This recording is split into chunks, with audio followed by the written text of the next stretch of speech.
Oh my goodness. Presented by Wearable Phantom. Welcome to Wear Mighty Things, episode number 65. I'm recording this myself personally on Friday, March 27th. That's right, folks. I'm in the future. I'm coming to you live from Tokyo, Japan. I've been here on a work trip all week long, but I could not wait to get to this moment and to be back with you guys. If you have found this podcast, well, it's a podcast all about the Roosevelt's brand and community. And if fashion, fandom, and friends sounds like fun, well, then you, my friend, have come to the right place. Please like and subscribe so you receive all of our content updates. Ring that bell and make sure that you get notification of new content as it drops. It's great to be back with you guys. I think this actually might want to be one of the busiest times actually for Roosevelt's that I've seen. There's multiple drops this week since our last show. There's two events that the company is doing and market, and we'll go over all of that with both the coverage of the different exclusives, but I won't be doing it alone. Back from MegaCon is my friend and co-host, Macy. Hi, Macy. How are you? She's like, I'm doing good, Dustin. I'm doing good. I'm well happy to be back. Of course, John Madigan is back here. And yes, he's celebrating opening day for baseball. I watched the Giants. Giants had their home opener on opening day and played against the Yankees. How do you think that went, they John? do? I think it went great for the Yankees. Badly. It went great for the Yankees. Aaron Judge was there. Aaron Judge actually played at Fresno State, so he's kind of like a popular guy out here, even though, nobody likes the Yankees except for Yankee fans. And not even everybody in New York likes them because there's a whole lot of Met fans. As you know, your aunt's bar is full of Mets fans in Brooklyn. Full of Mets fans. My family is all Mets fans. Obviously, we all know San Francisco sucks, and this is just another aspect where New York is just so much better. I mean, that's just what we know. It's hard to compare San Francisco and New York. I mean, they're both good at different things. Food is great in both. There's a lot more culture in New York. Hold on. The food is way better in New York. You're crazy if you say otherwise. You really? There's more Michelin star restaurants in San Francisco than all of New York. There's more homeless people in San Francisco, though. No, they're not. There's not. There's less than 1/10 the population of Manhattan Island lives in San Francisco County. It's like less than 1 million people live in this place. So it's a lot less populated than New York. So even by percentages, there would be 10x the homeless people. So yeah, the homeless people are just better at staying out of sight in most places in New York. But they're way better staying in sight in San Francisco. Yeah. Well, they're influencers. Right. I mean, what are you going to do? I mean, but I no. What are you? They each have their pluses and minuses. And look, speaking of California, I'm sorry, my neighbor's out on his deck, and the dogs are just. How dare he? Doesn't he know we're doing a podcast? They really he threw the mute down. I saw the hand. Yeah. John put some. They don't like when the neighbor goes outside. God forbid. Speaking about California, though, I think we just got the dates for D23 when the tickets are going to be. We did. Yes, I believe that just dropped. At least I just saw it for the first time today. Maybe it was earlier, but the first time I saw it today. Looks like tickets for D23, which is going to be happening in Anaheim from August 14th to the 16th. Tickets are going to be on sale Thursday, April 2nd at 10 a.m. California time, 1 p.m. New York time. Yes. And you think you'll be making it to D23? I am planning to go to D23, yes. I definitely am. And I want to actually I'm going to share an image file here because I think it's worth – they don't have that. I got the wrong. Did I grab the wrong one? You did get it wrong. I don't know what you're doing, but I think you did get it wrong. Oh, there we go. I don't know what you're doing. I saved the wrong photo is what I did. Our biggest fan, Gary Marlis, sent me a message to kind of let me know. And he's like, Dustin, you got to make sure you talk about this in the cast. And, last time, let me see here. Let me get this. Can we put this up here? Yeah. So we're just diving in, friends. I mean, of course, there's a Where's Waldo. There's two different events and locations that the Roosevelt is doing. We had the color selection. We'll get all to all of that stuff, but we got to get down to brass tacks and talk about D23. So this is actually the cost for the tickets to go to D23 this year in Anaheim. And last, I think you remember, John, like I didn't understand that the Honda Center was kind of like a big part of the event where they have multiple nights and they announce all of the big stuff that's going to happen for Disney. Sure. But yeah, so you can see, like, if you just get a fan pass, you can get a 1 day, 2 day, 3 day.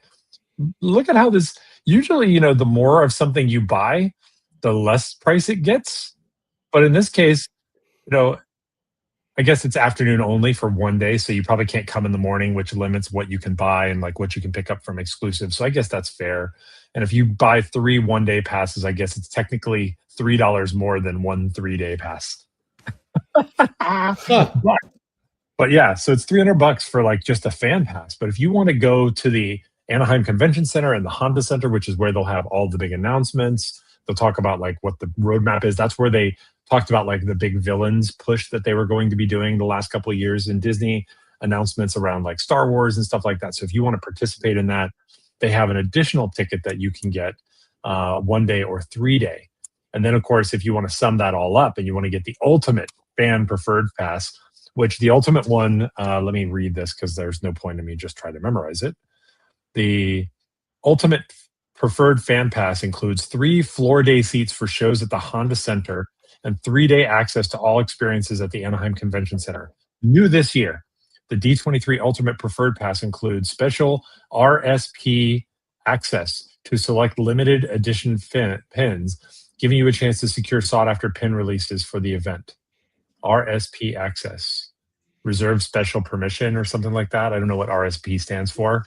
But anyways, pins, people are nuts for Disney pins. They still are. And you and I both saw the lines people were willing to stand in to get stuff for D23 last time. I mean, it made the Roosevelt. Oh, it was chaos. Absolutely chaos. Yeah, tame.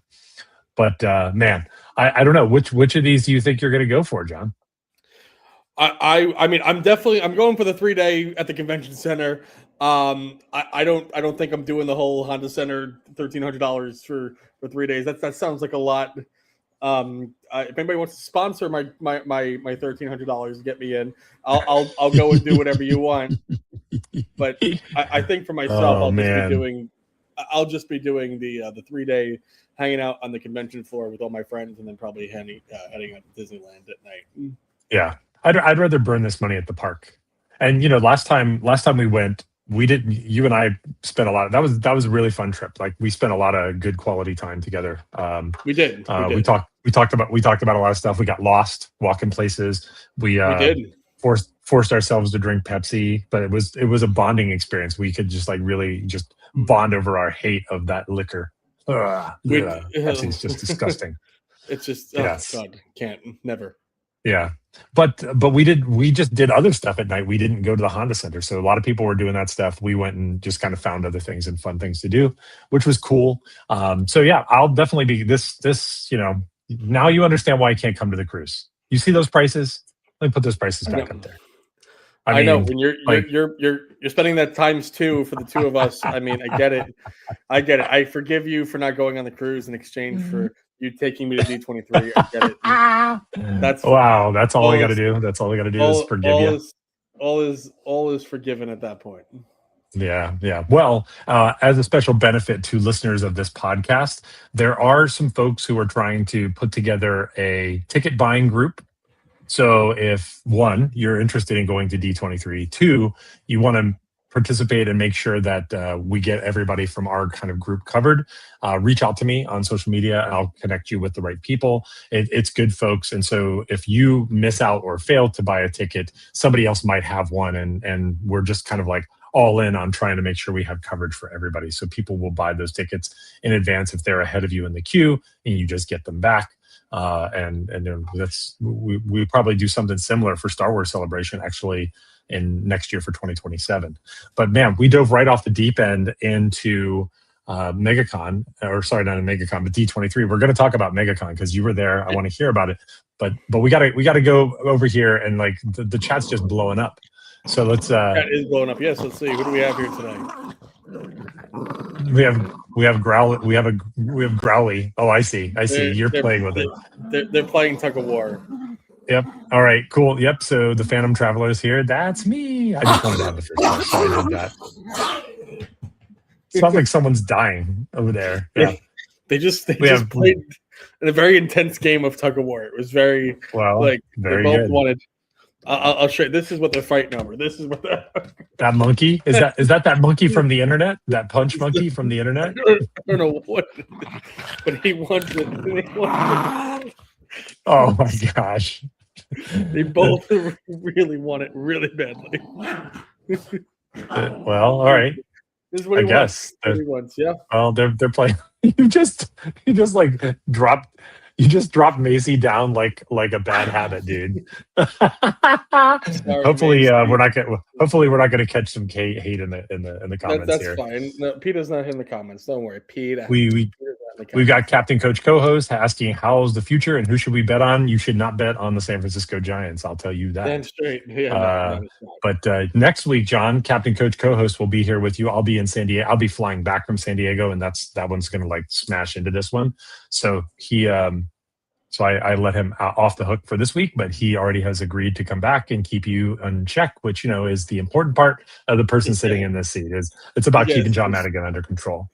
Right, dude. That's the problem, of course. Ron is a Yankees fan. We had a side chat on it, and I think the only thing I can say back to go Yankees is Yankees nuts, which is Dan will beat me to it. Anne's here. Hi, Anne. How you doing? Hope you are well. Sending you best wishes and just hope that you're doing great.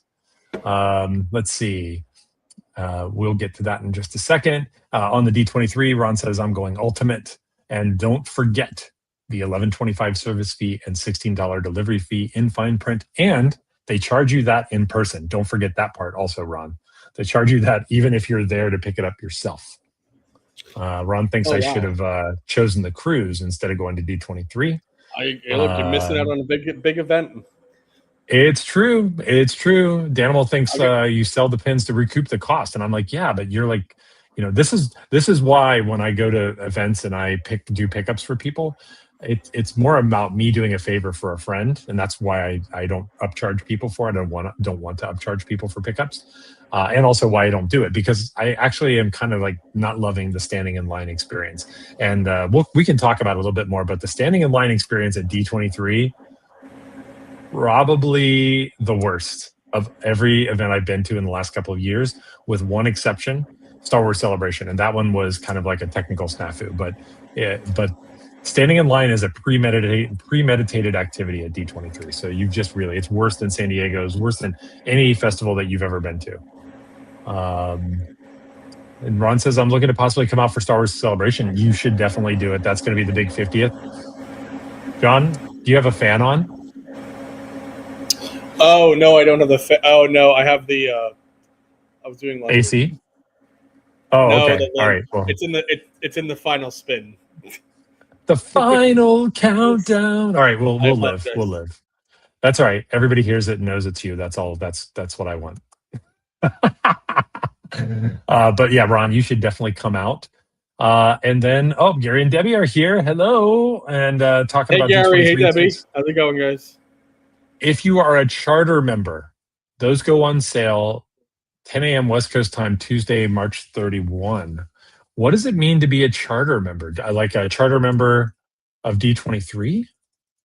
What's that mean? Is that just a tier? Oh, no. Oh, well, someone who has maintained a continuous D23, a paid D23 Gold membership since the inaugural year of 2009.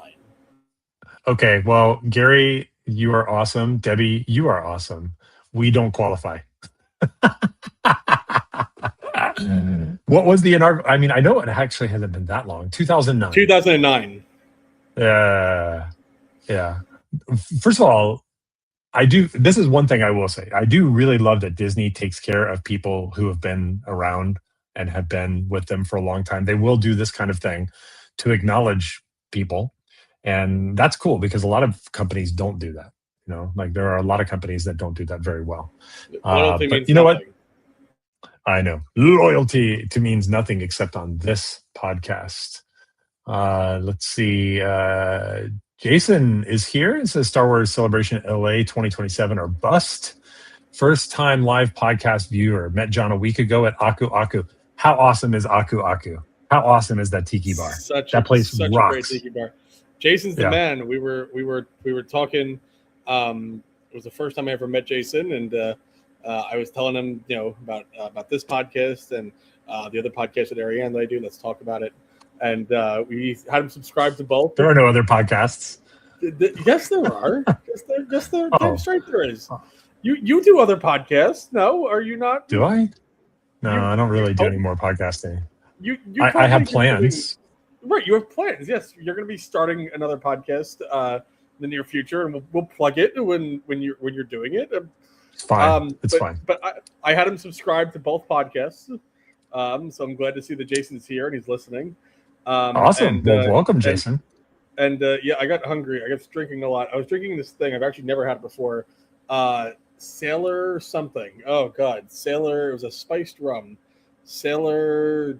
Sling. No, that's good. Hold on. Sailor spiced rum. First time I ever had it. Sailor Jerry. Sailor Jerry. I was drinking. Sailor Jerry. Yeah. I was never had it before. First time I ever had it. It was really good. Drinking Sailor Jerry, and I got hungry. I wanted a pizza, and so right around the corner. Right around the corner. Yeah, we went to that pizza spot. So I went there and I ordered a Sicilian pie, and I was just like, so I brought it back and I was just like, listen, I'm like, yeah, anybody who wants, I'm like, just take. I'm like, I ordered a whole pie. I'm like, I don't care, and a bunch of plates. So just anybody who came up and took. Pizza was actually not that bad. Very doughy. Like I was surprised at how thick and how doughy it was, but overall it was better than what I thought it was going to be. So I mean, I was happy. Awesome. But yeah, Jason, dude, so glad to see you here, man. Well, very good to see you as well. Yeah, Aku Aku is awesome. It used to not be Aku Aku. That place has always been a bar. I grew up down there, so I would go by that place, and it's been redeveloped a lot, but it has always been a bar, but it hasn't always been Aku Aku. So really like that place. Oh, I didn't know that. And, okay. So that place hasn't been around like forever type of thing? No. I mean, it could have been open for 10 years as far as I know, but yeah, it was very, very different down there around Lake Eola. That's the area down there is Lake Eola, and they have swan boats there. They have they have a really cool theater / band shell where they do Shakespeare in the Park that Disney, I think, is the sponsor of. So they'll do Disney symphony performances there occasionally. I don't know how much they're using it now. I don't live there anymore, but good times back in the day. Welcome, Jason. It's nice to see you. I'm Dustin. And both Danimal and Gary said they stopped it in 2009 for the charter members. You have to renew it or lose forever. This is kind of like the unlimited programs on cell phones. Like if you have unlimited data, but you have to like keep your program going, you have to stay with like AT&T or Verizon forever or you lose it, right? Yeah. Forever. It's like being a Scientologist, sign that billion-year contract. Very cool. Yes. And look at that. What do you know? Look at that. Jason says he found the Phantom Traveler from his video on the Star Wars Meets Skywalker Ranch store. I'm actually in Tokyo right now, and I have a Star Wars video from the Mandalorian and Grogu setup that they had at the Japanese television station. I went up there. It wasn't a really big thing, but I did bring my video with me. So I'm actually going to be editing that. I've got a bunch of Japan videos that are coming, all super nerdy stuff. So if you like the Skywalker Ranch, you will enjoy this one as well. And thank you kindly. It's great to see you here. Now, John, we normally, by now, I would know what you're wearing, but I don't. So, John, what are you wearing? So I don't know the name of this, but shout out to Pete from HQ for handing me this one. This is an outpost. This is Outpost. Bob Ross. Bob Ross. This is the old Bob Ross one. I'll move closer. You can see it. I'm forgetting the name of this one. I'll look it up. Oh, Daniel's got it. Happy Little Palm Trees. But Happy Little Palm Trees. Pete was cool and gave me that at the Outpost. So shout out to you, Pete, if you're watching. Love you, Pete. That's and what cool. are you wearing? What are you wearing today, my friend? I can't even tell. You can't tell. I'm wearing the Showa era from a couple years back. This is San Diego Comic Con exclusive. Because I'm in Japan. That's right. You're in Japan, right? That's right. I know. You've been in Japan now for a little bit, and I know you've gone a bunch of times. Have you seen Godzilla walking around? Has he? It's funny that you say that because there is actually a very cool thing. There's a couple of Godzilla things that you can see in Japan. Do you ever just see him at the grocery store, just like walking around, and like he's got to eat too, you know? Oh yeah, he totally is around. Here, let me show you let me show you an example of like where you see Godzilla. Really? I gotta open this system settings. I gotta allow this. Okay, I gotta do this. Don't make me restart. Allow. Make him restart. Make him restart. Come on. No. It's not gonna do that. It's this. Share. Bang. Can you see this? I can see this. Yes. So inside of there's two major airports in Tokyo. One of them is Narita, which is pretty far away, but it's closer if you're going to Tokyo Disney and things like that. And then there's Haneda, which is more towards the south side. And they just recently actually introduced this Godzilla inside of the Haneda airport. So wow. I did not see it because when you leave, you go out a different way. But on Sunday, which will be Saturday for you guys, I will go back and I will probably get a shot of this while I'm there. So there's Godzilla sightings everywhere here, my friend. He is. Now speaking about the airports, though, I can just say my trip to Orlando and back. Well, guys, let's talk about it all. Let's talk about it all. You got to give us the poop on MegaCon. Like what happened? I mean, dude, there was an outpost there. There was a lot of stuff. So start from the beginning. Talk about the airport first. Oh my God, guys! If you're traveling, Dustin, your flight is what this Saturday? You said this Sunday? Yeah, but I'm flying from Japan. Japan doesn't have the problems that the United States has. It has different problems, but it doesn't have these problems. All right, I'm just saying. If I was going to suggest maybe you should head like straight there, like right after the show, to get in line. I was in line. It was much worse coming back. Going there wasn't so bad. I was maybe about a half hour in line on TSA going there, which was not terrible. Typically, I leave out of Newark typically, and it's not too much of a line, if any. Maybe like a long line would be 10 minutes, maybe. So going there was about a half hour. But coming home, and I had a very early flight. My flight left at around 6 a.m. I was in TSA line for about an hour and 10 minutes. And I almost missed my flight. I was the last person on my flight. I'm sure the people... Isn't that normally the case? Aren't you usually the last guy? I'm usually the last guy. Yeah, there you go. But no, at this time I was rushing to get there. I'm so glad they didn't close the door because it was a very close call. I'm literally a minute or two later, I would have not gotten on my flight. Wow. And I've never had a close call like that. Never. So that was pretty scary. Because I definitely would have not liked that at all, and especially with everything going on with the flights and whatnot. So guys, if you're taking a flight, just get there at 3 or 4 hours early at least, because right now it's terrible. But all right. Yeah. Skip a bit, brother. Right. That's a quote you don't, that's a movie quote you don't get. Skip a bit, brother. flew in Wednesday night and had really good Steak and Shake. You ever had Steak and Shake? Yeah, of course. There's Steak and Shakes all over Orlando. Okay, well there is none. Did you go to the one? Did you go to the one right by the convention center? Yeah, it wasn't too far from the convention. Yeah, because it was right near my hotel. Yeah, so it was not far from the. But yeah, got there. Milkshake was to die for. Burger was okay. Yeah. Tater tots were, oh my God, so good. Really enjoyed Steak and Shake. I was happy.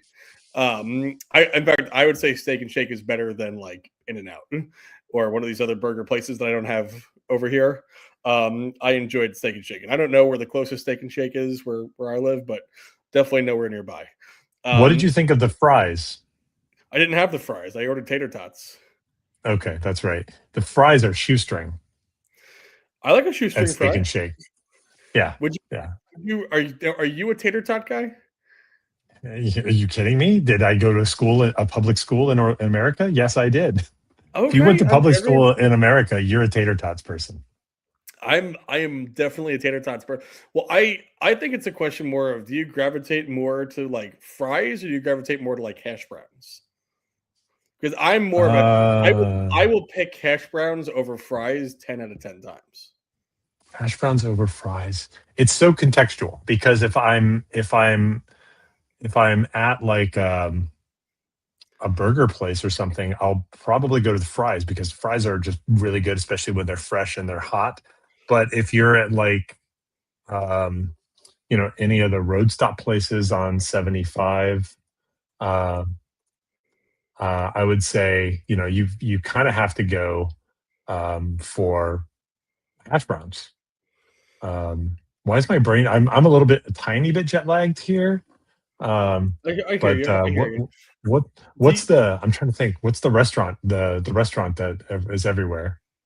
do you Um, have a Chick-fil-A? They have the waffle fries. no, no, no, I don't know no, what you're thinking. no. Um, I'm. Go ahead. so like, what is your ideal type of fry? Like, do you like a shoestring? Do you like a waffle? Do you like a curly? Do you like what are your favorite type of fries? I like a McDonald's. McDonald's fries. Okay, that's McDonald's classic, fries are boss. Yeah. classic old school McDonald's thin. Okay, I get it. But anyway, yeah. So went to Steak and Shake that night and really enjoyed myself. That was it was a nice like first meal landing in Orlando. Um, Next day, got to go to Epcot and went to Geo 82. And got to hang out in Epcot for a bit. Um, that we had a fun day at Epcot. I don't know why my brain is just going out, but Thursday night though was the first day of the convention, and it was the first day. I think it starts at like 2 o'clock. Yeah, I think it's 2 o'clock, and it's the first time you really get to see everybody. And you start to see everybody who's coming in for the weekend, and that's always nice. That's always nice to just see. And that's when we first learned that there's an outpost. Um, and that was a pretty cool. I will say the outpost definitely felt smaller than what we saw in New York, but Uh-huh. as per usual, though, there are definitely gems hidden on each day. I think it was Nick Giacobbe that really made out well. I don't want to Nick. I heard Nick got a spooky floral, and he had scored a I think he got an MCO floral as well. Not the MCO Wow. shirt, not the MCO shirt. He got the MCO floral, but you know what he did get? He got, and some of you may know I have this. Some of you may not know I have this. Nick scored a Staten Island shirt. I have the one of one Staten Island shirt. You Apparently, mean when the they one were of two? the one of two now. There was another one in there, a bamboo version that was in like a small or a medium, and they found it and they just gave it to Nick. It wasn't even put into the outpost. They saw it when they were taking it out and they just gave it to Nick. Which Nick is from Staten Island, so I'm more than happy for him to have it. And I believe it was a bamboo, and it was interesting. It actually doesn't even have the Roosevelt's tag on it. It actually had a John Trematolo tag on it. Which is What's a jump? Does yours have that, or does yours have a no, Roosevelt's tag on no, it? no. Mine has a Roosevelt's tag on it. His has where the tag would be, like in the back. Doesn't say Roosevelt. It says John Trematolo on it. Which is interesting. Yeah. Is that So possibly John's shirt that he scored, like John's personal shirt? so the story, no, the story that I was told was apparently when they were making the shirt, they weren't exactly sure which sizes to print up or anything. So they had printed up a small handful in different sizes, and somehow one of them got in the outpost folder, so they just handed it to Nick. And I believe it was a bamboo as well. So I'm very happy for Nick. I think it's awesome. I'm so glad that we both have one, and Yeah. he definitely is deserving of having one. Look, there's From if there's one thing I know, there's no bamboo on anywhere on Staten Island. Come on now. There Come is on. no, of course not. No, There's no bamboo other than that no. shirt on Staten Island. Other than that shirt, exactly. But no, it looks it looks good, and I'm really happy for him. And we're gonna be doing Staten Island Fest soon this summer. We're gonna do a cool Staten You mean Island. again? Yeah, we Again? did. We did. You and I did Staten Island Fest, and I got to show you. We did around. Staten Island Fest. I need to know that I was there for the first one. You were there for the first one, but now this is going to be one for the insiders to come and join us. We're insiders. Yes, but this is going to be a public event for everybody to come and join us. So more details on that later. But we're going to be doing Staten Island Fest. I'm just giving John a hard time. It's okay. He always gives me a hard time. Yeah. So, but yeah, I was happy to see everybody at the convention center, and that was cool. That was nice. Friday was the Aku Aku bar. Went to Epcot again, but Friday was Aku Aku again. You went to Epcot 2 days? I went to Epcot 2 days. Yes. Whoa! I mean, I saw the pictures. So Andrew Ferguson let me, Ariane, and Austin in on Thursday, and then Friday, Christine and Josh Hudspeth let us in. And Nice. Friday was great because there was a huge group of us, including a lot of people from HQ. They showed up. The Mosh Isley guys as well showed up there as well, and there was a whole bunch of insiders. And we kind of went from country to country, and we all rode Living with the Land together at night. Like that's kind of how we ended it. That's cool. And we also got some pizza. That was fun. And then I ended the night at this bar called Stickies, and that was. Yeah, that was enough said. Enough said. We ended the night at a bar called Stickies. But hanging out at Epcot, there was a big big group of us on Epcot on Friday, and that was really cool. In fact, I think I can just pull up the picture real quick. But that was this great group photo of all of us there. Did you have FOMO, Dustin? Did you have a FOMO? We're seeing all the a pictures little and bit, a little bit. I mean, for sure. Like I have kind of, especially the last couple of years, especially counted on coming back to Orlando, and usually I would be there. I'd go see my family, my parents, all my friends, and then I would hang out with Shirt Nerds for the weekend. And I'll throw this up here. There you go. Yeah, that was the group of us. And you can tell that's awesome. That's an epic group of people there, all hanging out together. And it was honestly just an awesome day. It was just unforgettable. And I had this really good, I got to find out where I can buy it. Epcot's got the best drinks, man. I was in Japan and they had lavender sake. Oh my God. So good. If you're going to Epcot anytime soon, there's 2 drinks you need to get. You need to get the chocolate shots in Germany, which was so good. As soon as I got home to Staten Island, I went out and bought a bottle. I got the name of it. I bought a bottle of it, and it's just phenomenal. In fact, I may just do a shot right now on the podcast. And this really good German chocolate liquor to die for. And then in Japan, the lavender sake. Oh, dear God, so smooth. So like you don't even know that you're drinking alcohol. It was just phenomenal. Like it was dangerously good. That was it. It was dangerously good. The recipe for that is 4 ounces of sake, half an ounce of dessert pear syrup, and 3/4 ounce of lime juice over ice. That sounds awesome. Oh, I can't buy that in a bottle though. I can't just go to the store and buy that. I did look, and there is a lavender sake that's sold, Nakano Kunizakare Lavender Umeshu, and I'll look for it in here, but I can't guarantee that it'll be the same thing. Well, I mean, if you find a bottle over there, please bring it over to me. I would really appreciate that because I'm missing that lavender sake. I really am. Like that was so good. It was cold. It was cold too, right? It wasn't like warm sake. Yes. Right. In fact, if you bring me a bottle of lavender sake, I will trade you for a signed bottle of vodka from Jason Momoa. Really? Wow. I think I own a signed bottle of vodka from Jason Momoa. I don't think you do. Pretty sure John's talking about Well, I guess if you charged me rent on it, yes, eventually it would be yours, right?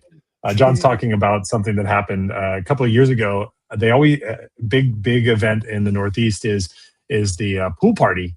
And it's usually in July. Something that Gates Counselor and folks put together. They have a cannonball contest. It's always super well attended, and HQ pitches in, and cool stuff gets shown up there. People bid on it. Usually, that money goes towards the Gebhardt Foundation at Seton Hall, and that's actually an event I want to go to. I want to try to get there this year as well, and so yeah, one of the things I had given John, I was like, John, go bid on stuff for me. I'm like, I don't, and one of the things I ended up winning was a bottle of vodka signed by Jason Momoa. I didn't even put in that much to it. I was just dropping a little bit in everything. If I knew there was something special that you wanted, I put a lot into it. But I was like, oh, I'll sprinkle a little in here, a little in here, a little in here. Like we'll see what happens. I'm like, and I was not expecting that. And then I won that, and I was like, oh, okay, all right, well, yeah. So it's just sitting in the closet. So whenever you're ready for that, I just don't know how we're ever going to do that. But I think honestly, the only way is for you to come over one day and we'll just drink the bottle. That is just that's an option. That's definitely an option. Another option is I just bring like the actual padded bag and I just pack it in my suitcase and take it home with me when I leave from New York sometime. So we'll see. So then, how did the exclusives look in person? And what about the surprise shirt that they actually had at the meetup? Yeah. So first of all, the shirts look great in person. I'm gonna pull them up real quick. Did you have a favorite of the exclusives that were you? I don't think you asked me to pick you up anything, but nope. Did you have a favorite of the exclusives? The Voltron shirt I think looked pretty cool. The no, not really. I mean, like the Flintstone shirt looked pretty cool. I thought they were all kind of fun, but there were none. The mall shirt was pretty cool too. None of them that I was just like going to bother somebody to pick something up for me though. We need a Flintstones vitamin shirt. That I'd be all over. I had Flintstones vitamins every morning. That was. You want to know some cool history? Yeah. You know the game Halo, right? Yes. I'm going to connect. I'm going to connect Flintstones vitamins with Halo. You ready for this? I'm ready. Okay. So that the music for Halo, it's like big and opera. Yeah, super awesome. The guy who actually produced that is a friend of mine. We won't name drop on the pod, but as the composer is a friend of mine. He also is the guy who wrote the jingle for the Flintstones kids commercial. Oh, we are Flintstones kids. Marty O'Donnell is his name. I mean, he's pretty well known. He's pretty well known.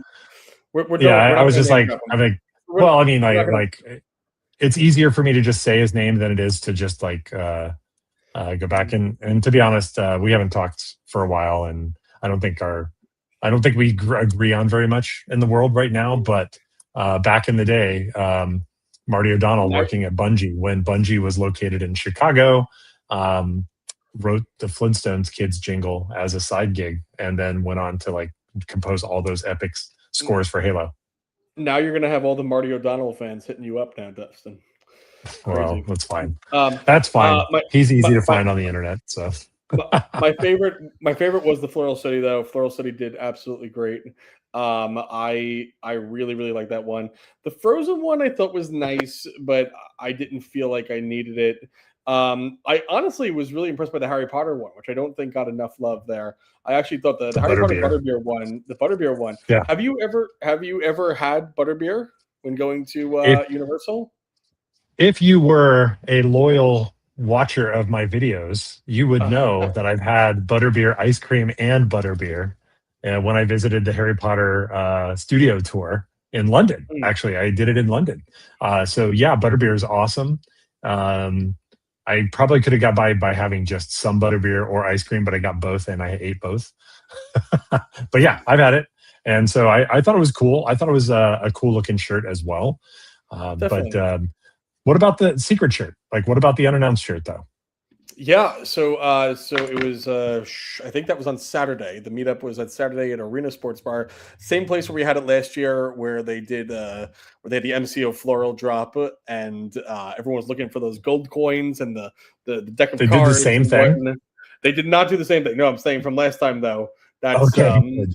no. People They did tore not that do the bar same up. thing. People I tore don't that think place they. up.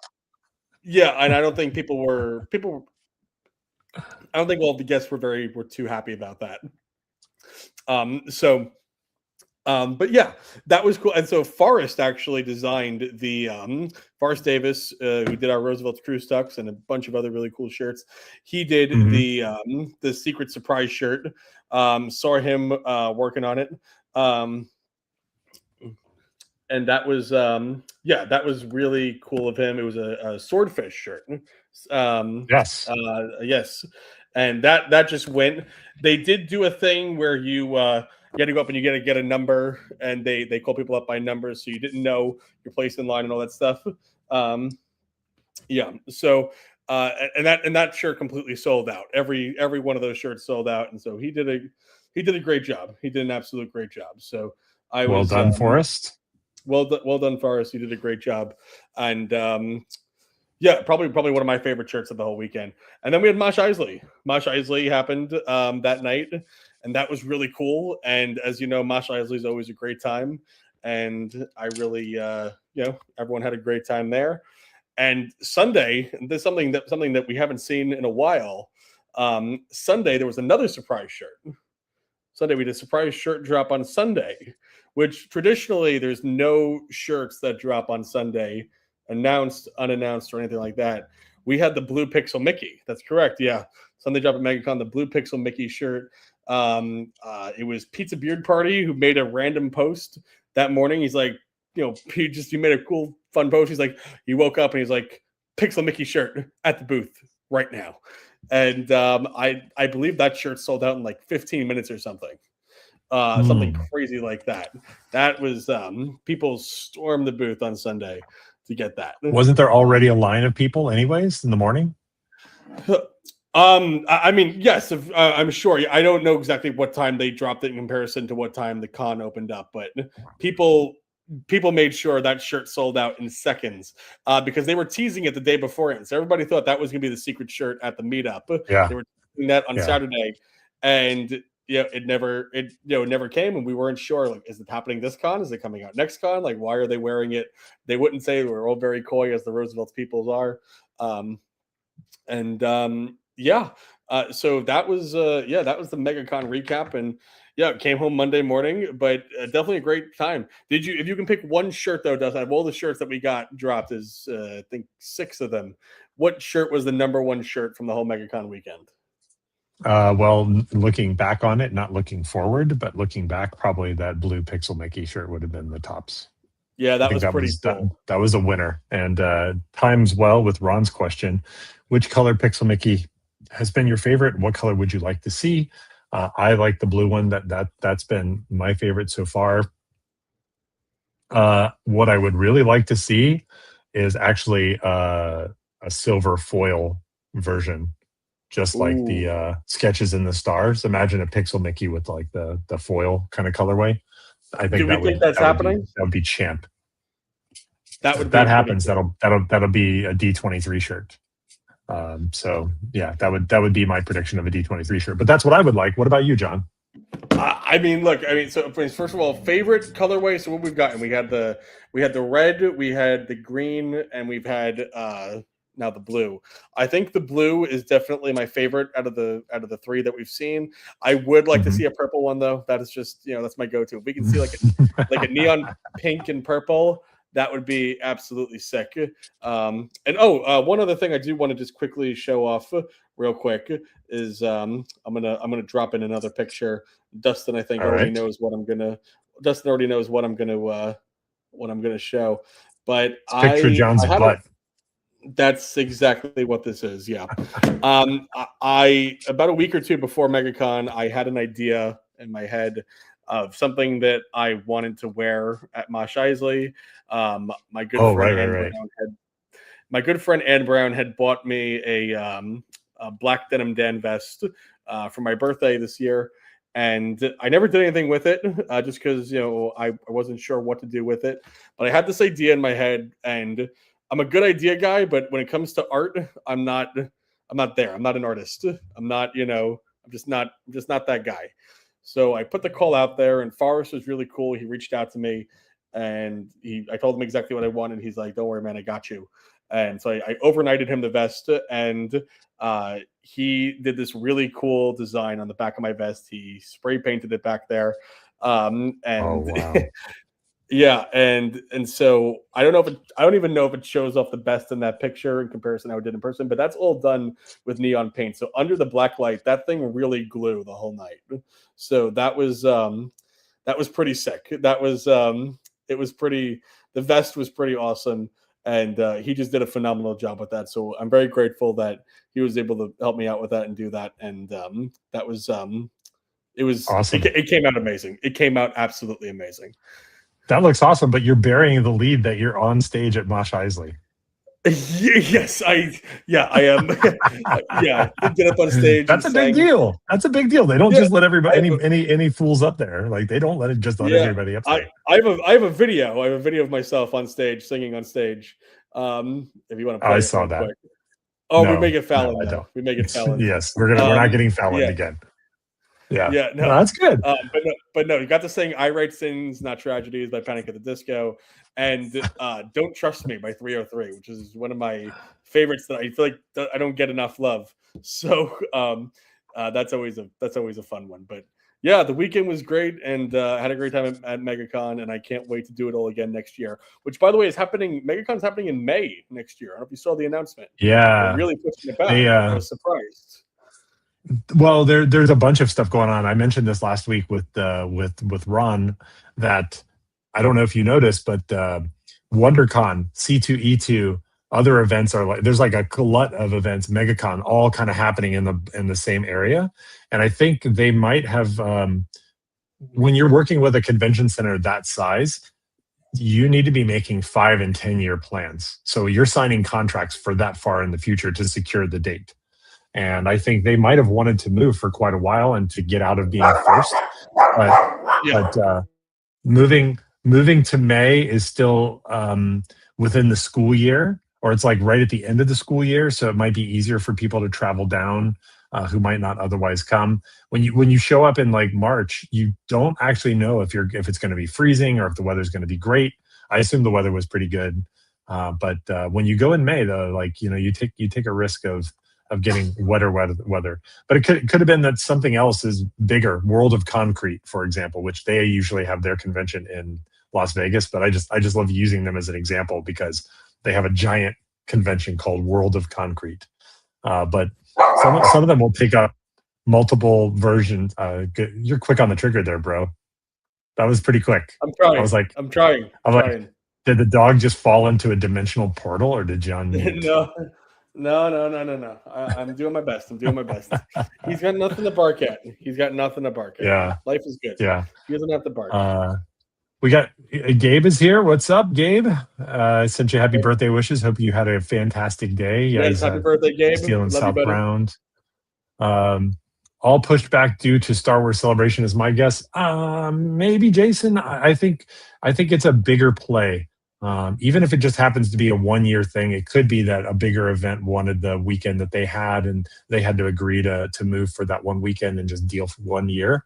I'm waiting, actually, I've said this before on the cast, for the Fan Expo San Francisco. They've been on the weekend of Thanksgiving for 3 years.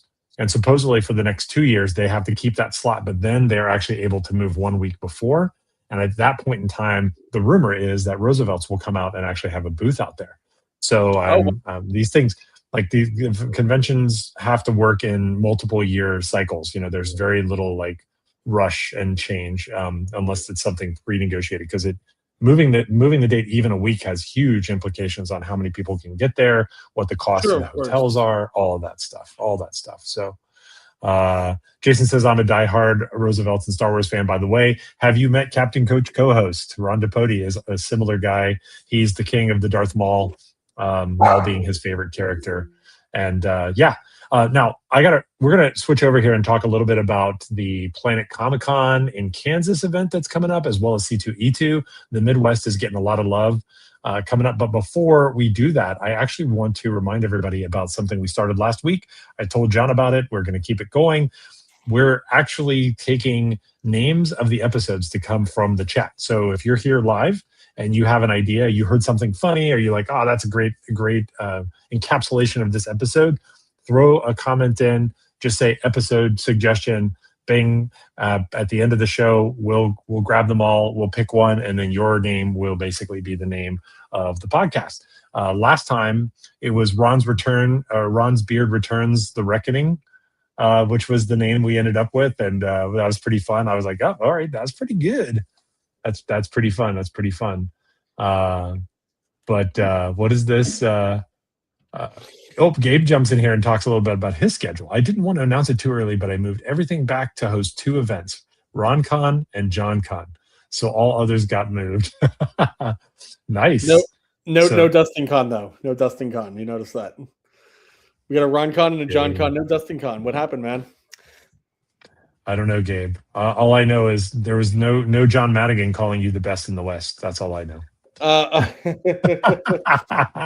Gabe knows I got much love for him. Gabe knows I got much love for him. Gabe in the chat. No, I'm not throwing a party yet, but when I do, I get my own celebration. Boom! Capital C's. My own Star Wars celebration. There we go. I'm excited for JohnCon. I want to know what happens at JohnCon. I want to know what if you had to make a convention about me, what booths would be there, who would show up, and what kind of things would be happening at JohnCon? Well, I'll tell you what would be happening at JohnCon. There would be a lot of karaoke. There would be a lot of good drinks, including lavender sake. There would be water ices. There would be Danino's Pizza. It would probably be on Staten Island. The Batmobile would be there. Cousin Ricky would be there. Anne Brown would be there. Absolutely. I don't know. I could keep going, but yeah, that's definitely. And Macy would be there. Of course. How could Macy not show up? Of course. And what's geez, dude? You just like, give me that. Like, is that normal? Like, you just carry her around like a bag? Oh yeah, she's fine. She knows what's up. She knows what's up, but do you know what's up? I know what's up. She's good. She's giving me kisses. We're good.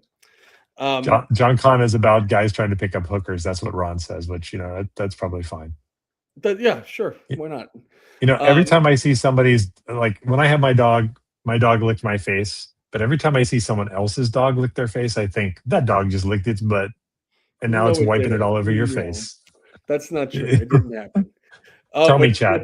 Tell me I'm right, Chad. I think Gabe's got it right. Gabe's got 2 things about JohnCon right there. No Pepsi, number 1.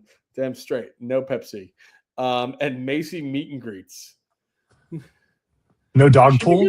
No dog pool. I should have said that. No dog pool at JohnCon. Don't need dog pool. Got Macy. We don't need dog pool. All right. Let's shift gears here because we got a bunch of exclusives to talk about, and we've been just going on a little bit. We've burned an hour. No, that's fine. We're gonna kind of move through these, and I've previewed these ahead of time. There's a lot of options here. But we'll go through these. Of course, these are the shirts that we know. 2 surprise shirts were announced at MegaCon. MegaCon's a special event, but it wouldn't surprise me if there's something else special that happens here. So let's kind of go through and start off here looking at the Mando Deco.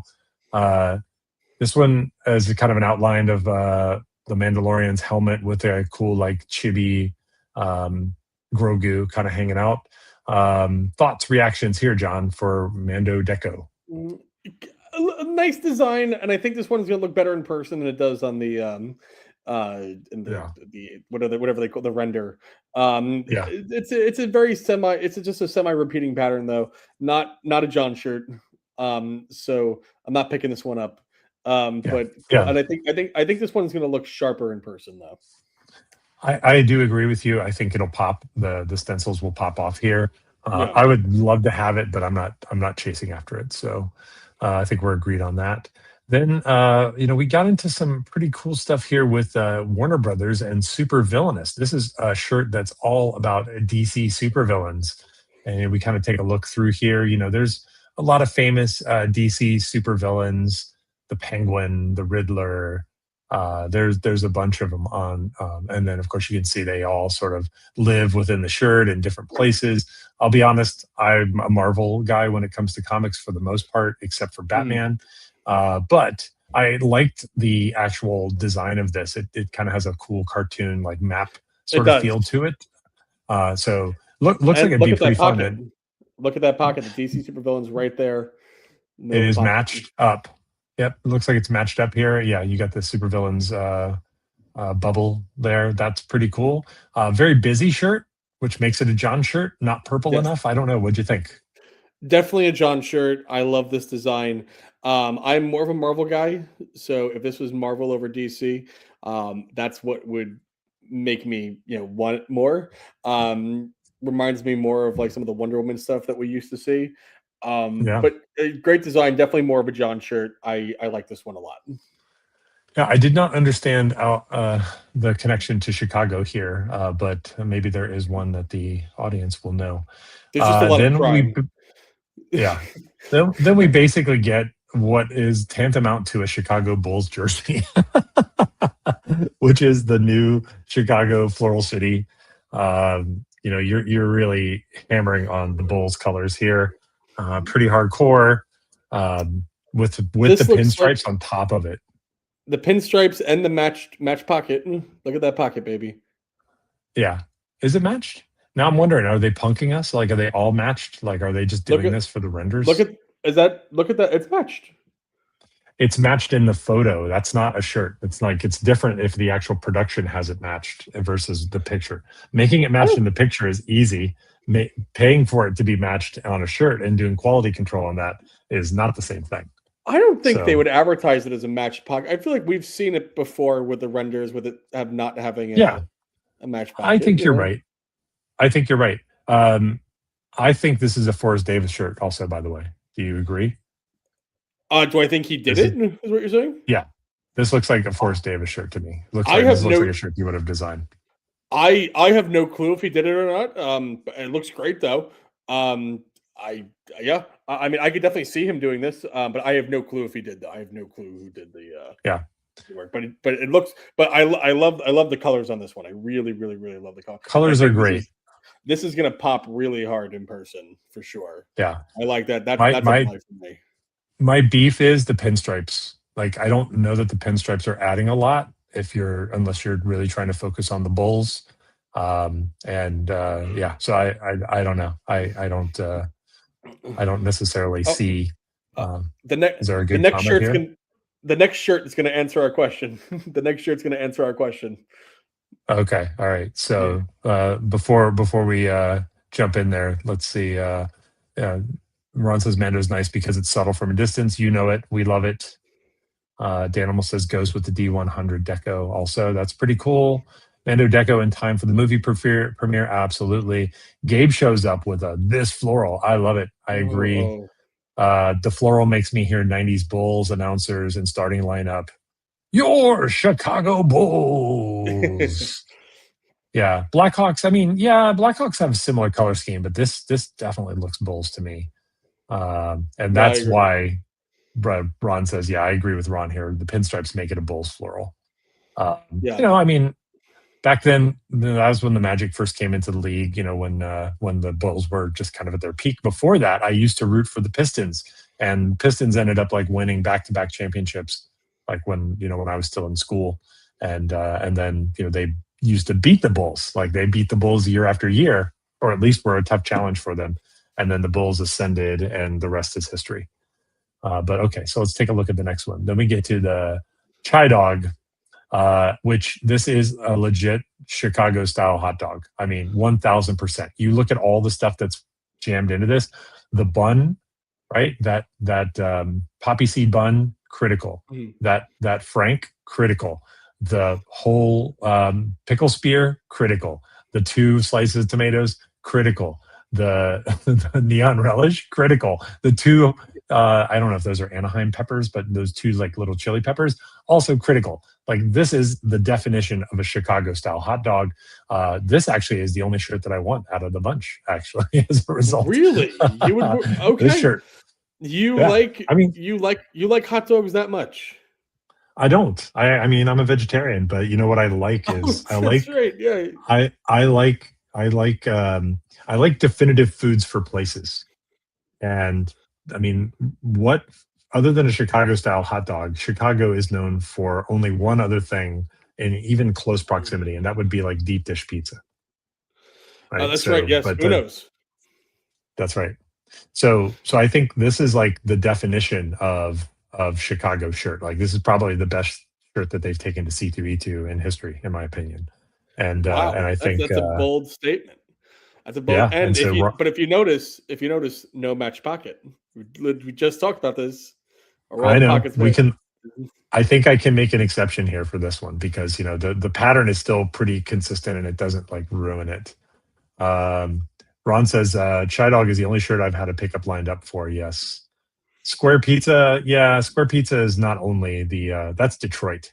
That's Detroit more than Chicago. I Dan. like And I like a square maybe pocket. that's what you I were like a saying. square. It. Yeah, Dan had a couple comments there. So he said, "I hope they do Coney's." Oh, okay. Sorry, I lost the plot there. Sorry, don't hate me, Dan. Hope they do It's Coney's too late. He for already Motor does. City or Square Pizza, and he's right. Yeah, Detroit style pizza, also very delicious pizza. Deep dish pizza sucks. It's not pizza; it's a casserole. Ron, Ron, this is the second like pro super New York thing that you've said. I mean, like, did you grow up in New York? Ron There's got to be a reason. Ron knows what's up. Ron knows. Well, Ron the knows what's fact that going it's on. casserole might be true, but that doesn't mean it sucks. If you want to say it's not pizza, it's casserole, then maybe we got something to talk about. All right, let's keep going through with the family madrigal. Now, this one seems to be blowing up. Like this is the That's one the I've seen winner. people going crazy That's the for. winner. Yeah, yeah. And If anyone so this is wants to hook a brother up, I need that one. So yeah, this shirt is I need that beautiful. one. Yeah, That is this shirt is amazing. beautiful. That is a beautiful shirt. Really, especially like the little hidden Roosevelt's tribute in there with the eyeglasses right underneath the flower. There's like the kind of like the same glasses that you see in the logo. Right underneath the flower that's next to the 2 people. You'll see the eyeglasses. Hold on. Give me a quadrant, John. Oh, here it is, right here. I see it. Yeah. Yeah, Yes. I see it. I see it right there. Clearly, that is clearly the Roosevelt's glasses. The Teddy. That's an Roosevelt Easter glasses. egg. Yeah, that's an Easter egg. Definitely an Easter egg for sure. Probably my favorite part about the whole shirt. I'm like, the fact that they got that on there. I'm like, yes, I need that one. Somebody can help me out with that. Anybody in there can help me out with that. Perfect. please help me out with that. Help me out. Yeah. Let's see. Love it. Let's see. Ron confirms he's from Western New York, Rochester. Okay. All right. I spent some time in Rochester. Yeah. I'm bummed because I think all the Encanto pickups are spoken for already. Oh, I'm definitely not getting one. I'm definitely not getting it. But look, one thing you can guarantee is somebody will put it on BST. You may not like the price, but it will be available. It'll be on BST for sure. Gabe says he's the only person that didn't care for Encanto, so this was an easy skip. Hey, by the way, if you've got an idea for the name of this episode, drop it in chat because otherwise John's dog is going to pick it. And Macy is funny, but unreliable. Like you may get something that you're not expecting. Macy already has lots of ideas. Yeah. Macy has lots of ideas. She wants to. She really wants to name the. I'm sure she does. All right, so let's switch gears here, John, and so this is I don't think this is not the first time that the Roosevelts has actually gone out and done 2 events on the same weekend, but they are also headed, in addition to C2E2 in Chicago, they are headed to Planet Comic Con in Kansas. And if we could just one quick thing, just to go on the back of what you just said about being too. I don't know if you saw DTH's post Hmm. I think it's important and worth noting, just especially with that going on. The Roosevelt's Flight Advantage program. Did you hear Oh, about this? Did right. you see this? So this is a Club Cunu benefit. Are you talking about where you can get line jump? Is that what you're talking about? No. Oh no, no, no, no, no, no. So it's no. This is has nothing to do with Club Kuno. He doesn't cost points or anything like that. Um, this is I think this is great. Um, Basically, they say here: are you planning on attending multiple events on the same weekend? Show us your boarding pass, and you are guaranteed all posted exclusives at both locations on your travel day. Secret drops not included. So if there's a Pixel Mickey or something like that that they're not showing up, um, you know, that's not happening. But if you show them that you're going to both, you show them your boarding pass for both, that you're going to both cons and you're going to fly and go to both conventions, they will set aside the exclusives for you, and you can buy all the exclusives in your size. Wow. Um, Let's um, see. Let's see. Let's see something. Yeah, the whole post says, here is our way to show some appreciation to all you dedicated insiders. If you're planning to attend multiple shows on the same weekend, make sure to show Justin or DTH your boarding pass. We will make sure we reserve your exclusives for your travel day. You'll be able to purchase your current locations a day in advance. Looking forward to seeing you all in just a few short days. So if some of you crazy guys are doing it and going to both, you can guarantee yourself all posted exclusives. So no secret shirts or anything like that, but all posted exclusives. You can get whatever you want as long as you show proof of your boarding pass. Yeah. Okay. Well, take a look at this. It's not that hard. No. I There mean, you go. if you fly out of O'Hare, If you're Martin Shireen, you can do both for sure. if you're anybody who's okay to sit on a plane for 2 hours, you can do both. You can do both. Right. Yeah. Some people will, Yeah. I'm sure. Yeah, I mean, I think that's cool. Guaranteeing people, well, whatever. It's already a done deal. I'm like, is that really fair? Like that. Well, hold If on. you think about that, yeah, I'm thinking about How it. I'm many- just working my way through it. How many, realistically speaking, how many people are doing both? If there's two Very cons in few. the same weekend, right? So what are they? I mean, on the high side, are they setting aside? Are more than 5 people going to do this? Well, here's a different way to think about it. If you had a complete sellout of all of the exclusives in both locations, just imagine that that's the outcome. Somebody who lives in Kansas, goes to Kansas, is there for a shirt, is not going to get it because somebody else who has resourcing and is able to come like to 2 events is able to pre-book and pay for it and get access to it. And it's not, it's like I don't know. I'm thinking it through because I just heard about this. I guess I missed this on the insiders, but it had a little bit of a rich get richer kind of energy to me. Right? It's like if you can afford to get on a plane and come to 2 cons and pay the tickets to 2 cons, then we'll make sure that you get the exclusives. I don't know. I think it's cool. Like if you can do it, and you're right, it's only going to realistically be 1 to 4 people at most. Martin is kind of a great example of that. And when Martin shows up, though, I think it's one of those, hey, Martin's here. And then he went to the beer fest, or and it's just kind of like Martin's everywhere type of energy. And that's when I think about him. I think about a guy who flies a lot. But in this case, like when the company says, it's one thing if a guy just organically does it. When the company says, hey, if you do this thing, we will do this other thing. And that's the part I think that's a little bit like, I would personally rather that they didn't announce it and that they just did people a solid. That's what I'm getting at. So if you just were to message one of the guys and be like, hey, look, I'm coming to both. Here's my ticket. Can you just put aside something for me? I'll Venmo you right now the money for it, kind of thing.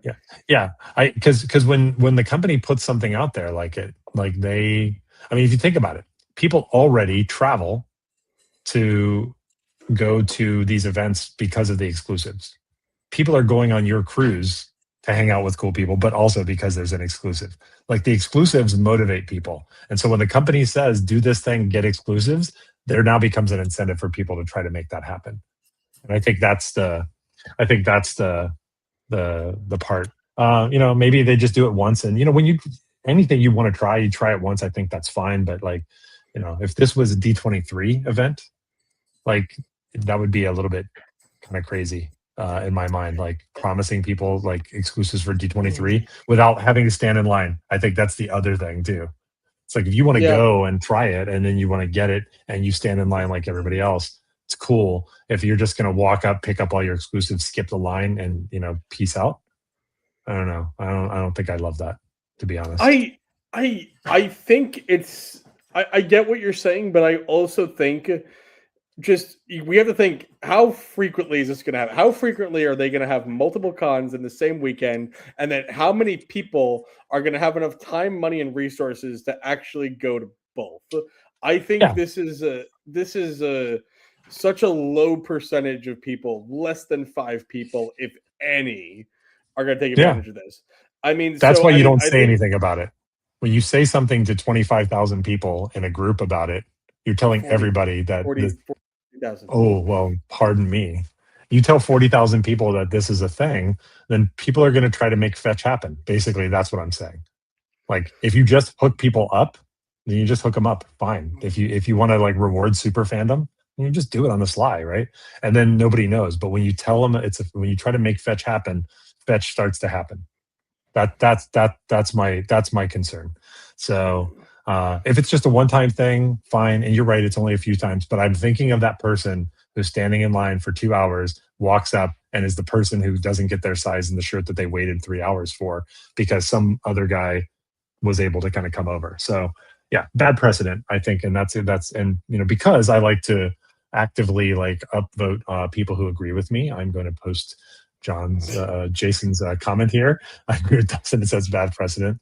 So yeah, exactly. Like I like super fandom. Now, if I flip it on its head and I go, "Wow, you're a super fan," that's awesome. Like that's cool. But like you just take care of it on the sly. You don't make it a thing. Like don't make it a thing.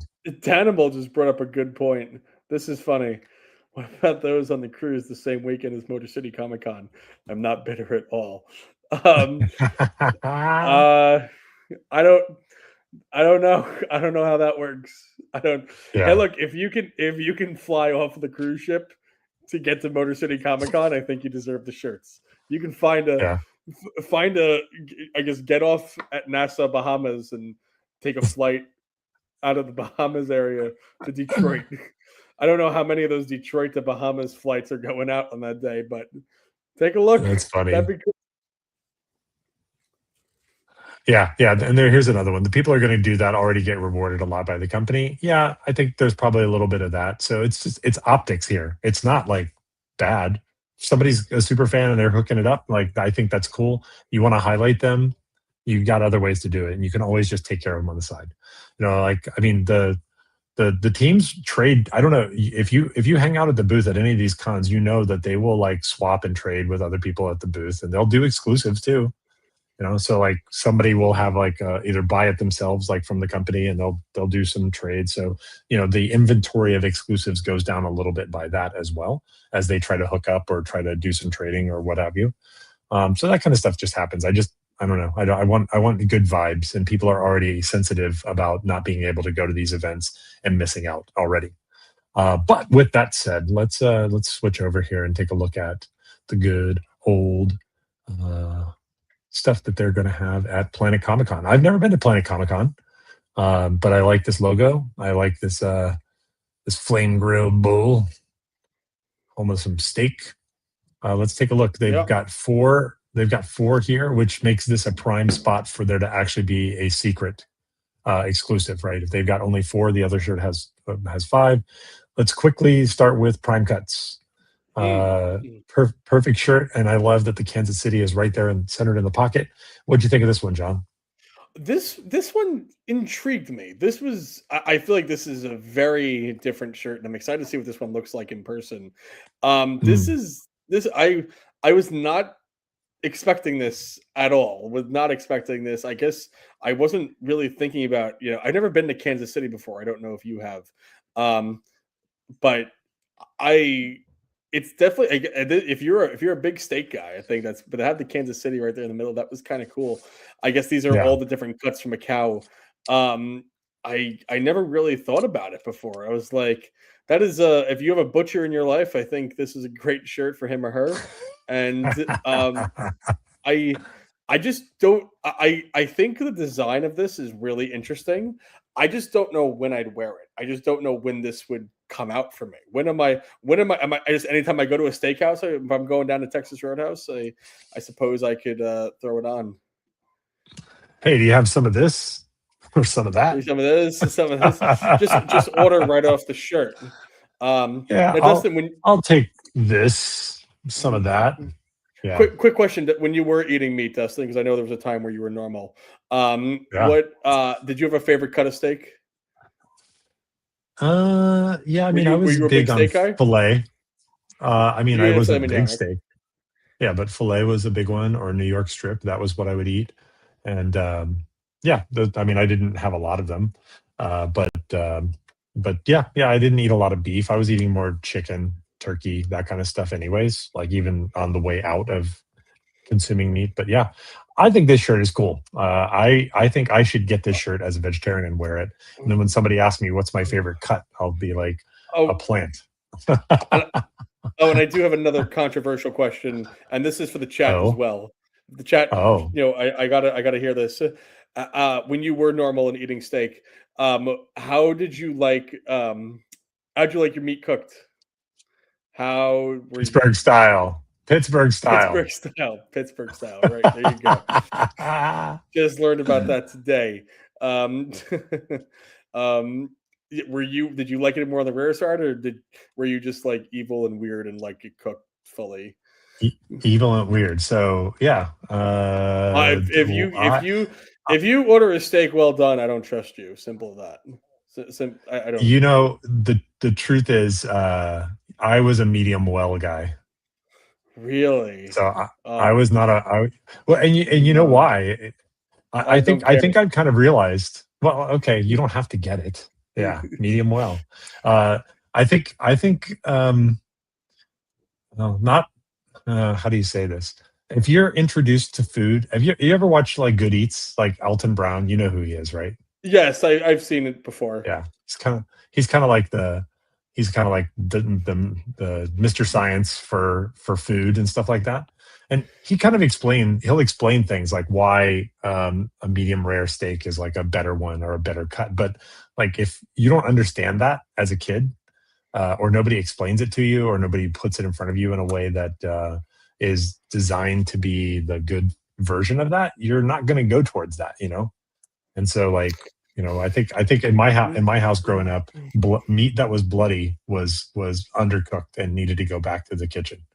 So I think that's where it came from. It was like the whole opportunity to know about like a rare or a medium rare kind of cook was, or just medium, like was probably like just missed. Like I missed the entire opportunity to like learn that that actually could have been good food.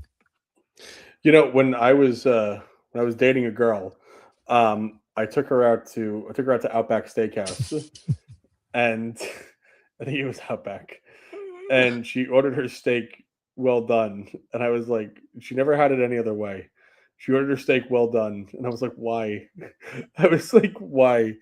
She was like, oh, I don't. She's like, it's supposed to be cooked, right? I'm like, no, it's not. I'm like, no.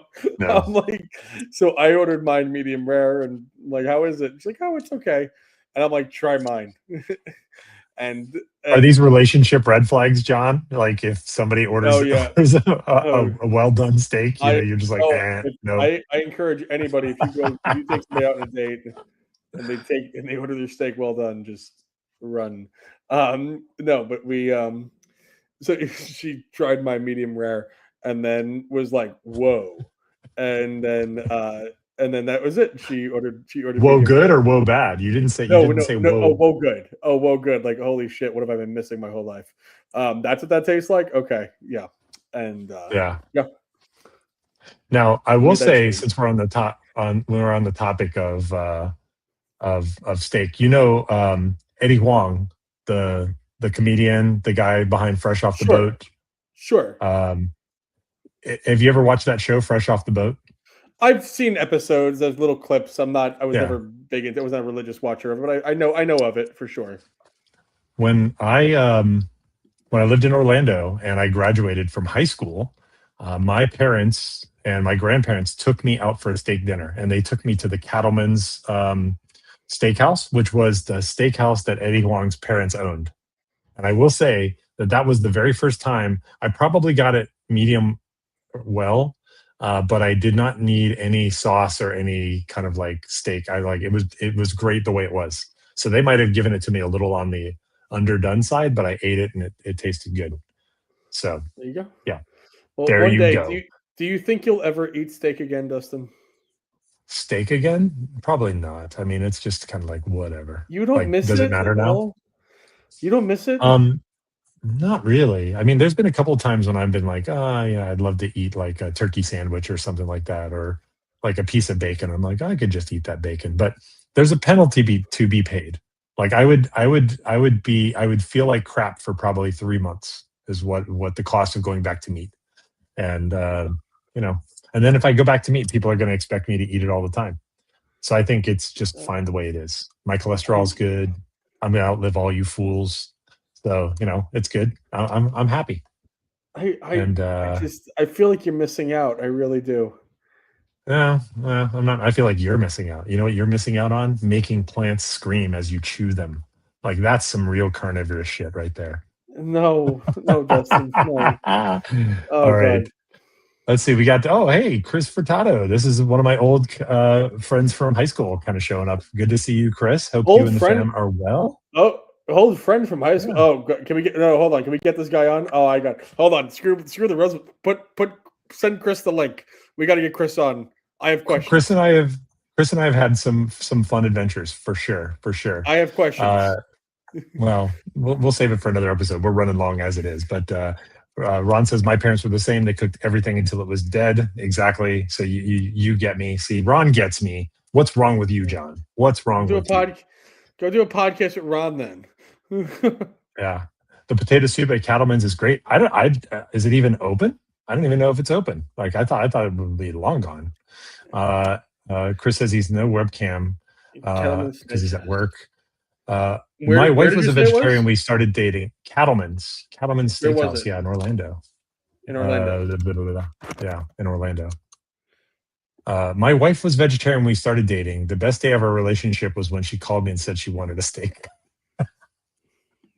Ron, is this a euphemism? Or did she actually want like a New York strip? I mean, come on, man. He was a New York strip. Daniel says, my sister had a shirt that said, I'm not vegetarian because I love animals, but because I hate plants. Now that is exactly what I need right there. There you go. So there. Oh, Cattleman is still out here. Oh, that's good. That's good, man. We're going to try that next time. Yep. Totes. All right, let's get back to looking at these. Then we get a cool Superman shirt from Krypton to Kansas. Again, more Warner Brothers. This is pretty cool. They've got this like cosmic power energy kind of backfield here, and then you've got different faces of different villains that Superman has faced over the years from the comic book. John, are you a Superman guy? No, not really. I never cared for him. In fact, I remember it was we went to go see Man of Steel on my birthday a long time ago. Mm-hmm. And I remember just being bored. I was excited for the movie and I was just bored. Did you enjoy Man of Steel? The Man of Steel, like the movie? Yeah. It was all right. It was a thing to do. It was just a movie. It was a popcorn movie. I was so hyped for it, and I walked out so disappointed. I'm like, Superman's cool. It was never my Superman. You were hyped for The Marine with John Cena, expecting it to win Best Picture at the Oscars. Come on. Yes, when I was 13, I dedefinitely expected John Cena as The Marine. I was very confused. I'm like, wait, where's the Marine? How does this not sweeping the awards? Well, there is. You can get through the floor there. You can go to Steel by Shaq, which was terrible. Oh man. Ron said that that story about his wife was a true story. She wanted to strip too, so he drove down to college immediately and took her to Outback. There you All right, go. we're gonna push it along a little bit here. Then we've got another Floral City, Kansas, and this one has this one's for barbecue you. sauce, baby. I saw Barbecue this sauce. shirt and I thought of you immediately, and your mom, who sends you the barbecue sauce, or hot sauce every year for Christmas. Yes, Right? they do. They totally do. They send me hot sauce for Christmas. Yes. Yes, and I thought of you immediately, Dustin. Is this one you're picking up? Yeah, I mean, I would love to have this one. I like the new series floral design. They fixed the pocket, so how can I complain? And having really cool barbecue sauces bottled designs here, these are all cool. None of these is a licensed one, but they're probably inspired by some that you would recognize Sure. if you are a fan of the sauce. But I love the colors here. Look great. Who doesn't want a bottle of barbecue sauce on their shirt? I'm I likely to enjoyed spill some sauce on the shirt anyway, so might as well already have barbecue on it. for a while. I was really into Stubbs barbecue. I hear Okay, Stubbs barbecue sauce. It's like hot and spicy. It was like really good. But now I'm boring. I like Sweet Baby Ray's. that's crazy. I think they're the best. Yep. All right, we're going to keep going here. Royal Pride. Now, this probably is the winner of the Kansas. You've obviously got Lion King. The backfield here has sketches of giraffes, elephants, and other characters from the movie. And then, of course, that's that cool blue splash that they use a lot. Lots of. I think you could call this the Lion King floral almost. To be honest, thoughts about Royal Pride, John? Uh, my favorite of the collection. I'm a big Disney guy, so this was one definitely need. I really, really, really like this one. This is the winner in my opinion. The floral is really nice too, but this is the winner in my opinion. I really like this Yeah. one as well. If I can only pick two shirts for the whole weekend, it's going to be this and the Encanto one. I definitely like this one a lot. And if anybody can help a brother with a pickup, shoot me a message. Yeah, and this one's called Royal Pride because the Kansas City Royals are the MLB team in KC. So even though these are not exactly the Royals colors, but still, I see what you're doing out there. Okay, I think, John, we're probably going to call it there, and we will pick up the coverage for Where's Waldo next week. I will actually leave that with you and with Captain Coach co-host to pick that up next week. Where's Waldo? Well, he's not on this show. He'll be next week, which will make sure that you guys have plenty to talk about because I don't think there's going to be another show with exclusives that is coming up. So no. Let's see. Did we and solids, Danimal? Yes, we did not forget and solids. The solids actually look pretty dope. So let me look back here and see. Looking for suggestions on the title of the episode. I saw that Gabe had a couple. I did find a very easy way to find Waldo. I don't know if you know this or not. You can actually upload a picture into ChatGPT and say, "Hey, help me find Waldo," and it will tell you where Waldo is and tell you exactly how to find it. That's funny. Okay. Let's see here. Well, we've got looks like Gabe. Is Gabe the only one? No, I thought I saw Danimal as well. I thought I saw Danimal wrote title ScandalCon. See that on there. ScandalCon? Yep. And then Gabe wrote episode name, all one name, by the way, Wacky Wieners Barbecue Sauces and Why Did My Con Move? And then Ron put Jet Lag versus Con Crash. Danimal also put it by Coastal Beef. And I think that might be it. There we go. So I like Bi-Coastal Beef. It is. I think that's the best one. Danimal, all of them are great Bi-Coastal suggestions. Beef. You got it. Animal Bi-Coastal Beef is good. I love it. That'll be the name of the episode for this show. Thank you guys for hanging out. This one, we went a little bit longer. Tell us how you feel about that. You can always drop us a message, wearablefandom@gmail.com. Let us know. Do you like the longer format? Do you want us to hang a little bit longer? Not that we feel rushed to get out of, but John usually has just gotten home, hasn't had quality time with the dogs. And, I feel a little bit bad if I keep him more than about an hour. So, I'm gonna cook dinner now. I'm gonna cook dinner. Well, there you go. If we want to hang out longer, we are certainly able to do so. Yep, absolutely, guys. Thank you guys so much for being here with us. We're always happy to see one of you guys. Always happy to see you guys. The dogs know you're about to get off. The dogs know you're about to get off, and they're like, let's get it, let's misbehave. So Dad's got to pay attention to us. Right, exactly. Thank you. They're oh God, I know they're too much. They're too much, but we love you guys. We always love seeing you guys, and always thankful and grateful for you guys coming and hanging out with us for sure. By the way, John, did you actually remember the recipe to food that you actually served to Macy? Yeah, exactly. So Macy, she doesn't like it. She doesn't like a straightforward kibble. She actually really likes